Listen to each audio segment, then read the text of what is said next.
That is a warship that could be heading east to Russia if an arms deal between France and Russia goes through. That deal is causing controversy at the moment. The $1.6 billion deal for a new high-tech warship involves training hundreds of Russian sailors, and that training starts this month in France. The U.S. is not happy, and neither are some of the U.S. allies. WSJ's Paris bureau chief, Grania McCarthy, joins us now with this exclusive story by Stacey Mike-Tree. Thank you very much for being there, Grania. Hey, Simon. Hey, well, France is well known as a big arms dealer, state arms dealer to lots and lots of different people. What's happening on this time? Well, this is a contract that was agreed under previous French President Nicolas Sarkozy with Dmitry Medvedev when he was president of Russia. And it's a contract to supply two large warships to Russia. And it is being honoured, and the contract is going ahead and is being honoured by the government of French President François Hollande.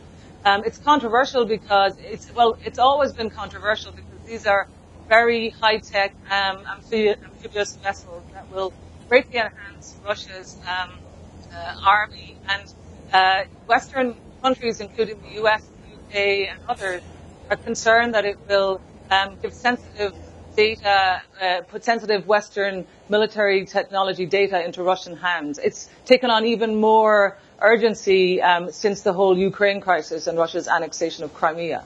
And this vessel is basically an attack vessel for beach landings. It can hold 13 tanks, 16 helicopters, 110 armored personnel carriers, and 450 troops. And it can land basically that cadre of mechanized infantry onto a beachhead and very quickly take over wherever is being invaded. That's sort of what this vessel is used for in general, right?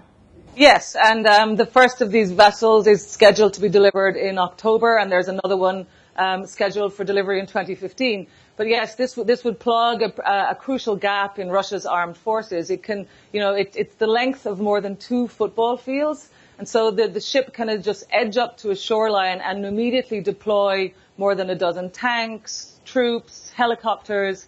It's something that, it has been, talking about Russia's annexation or invasion of Georgia back in 2008. The Russian army or Russian military executives said themselves at the time that a ship like this would have greatly enhanced their capability at that time.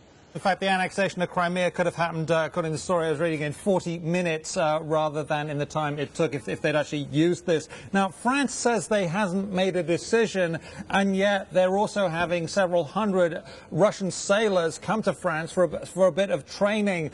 Can you square that circle for me, Grania? Yeah, well, this is the exclusive that we're reporting today, is that 400 Russian soldiers are scheduled to arrive in this French Atlantic town of Saint-Nazaire on the 22nd of June.